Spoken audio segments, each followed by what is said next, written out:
প্রিয় দর্শক, আসসালামু আলাইকুম। দর্শক, আপনাদের প্রীতি ও শুভেচ্ছা জানিয়ে শুরু করছি আমাদের আজকের প্রতিবেদন। তো দর্শক, আজকে আমরা এক অসহায় মেয়ের জীবনে গল্প তুলে ধরব, যার নাম হচ্ছে রোদেলা। তো রোদেলা দেখতে মাশাআল্লাহ বেশ সুন্দরী, কিন্তু তার বাবা নেই। তার মা আছে, মা অসুস্থ, বিছনায় পড়ে রয়েছে। তো তার বড় কোনো ভাইও নাই, তার ছোট একটি ভাই আছে। তো ভাইকে মাদ্রাসায় দিয়েছে।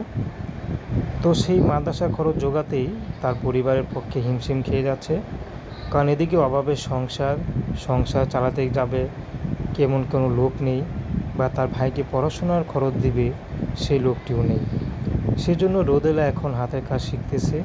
শিখে যা টুকটাক দয়া করে সেই মালিক দেয়, তা দিয়ে তাদের সংসারটুকু কোনো মতে ডাল ভাত খেয়ে চলে।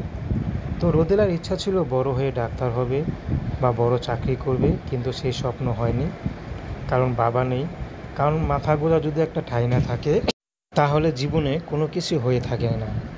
তো রোদেলার কোনো ব্যাকগ্রাউন্ড, কোনো সাপোর্ট নেই যে রোদেলা নিজের জীবনটাকে গুছিয়ে নেবে।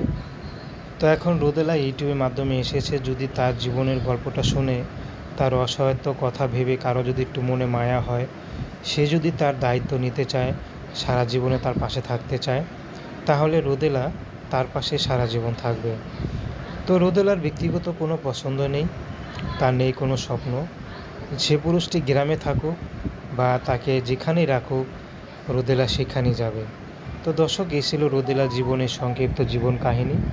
তো আপনারা যদি রোদেলার সাথে যোগাযোগ করতে চান, তাহলে স্ক্রিনে দেওয়া নাম্বারে ফোন দিলে যোগাযোগ করতে পারবেন। তো দর্শক, প্রেম, ভালোবাসা, সাহায্য, সহযোগিতা, বিয়ে শাদী করা একান্ত আপনাদের ব্যক্তিগত ব্যাপার। তো আসুন আমরা ৫ ওয়াক্ত নামাজ পড়ি, সর্বদা দেশের সেবা করি। আসসালামু আলাইকুম ওয়া রাহমাতুল্লাহি ওয়া বারাকাতুহু।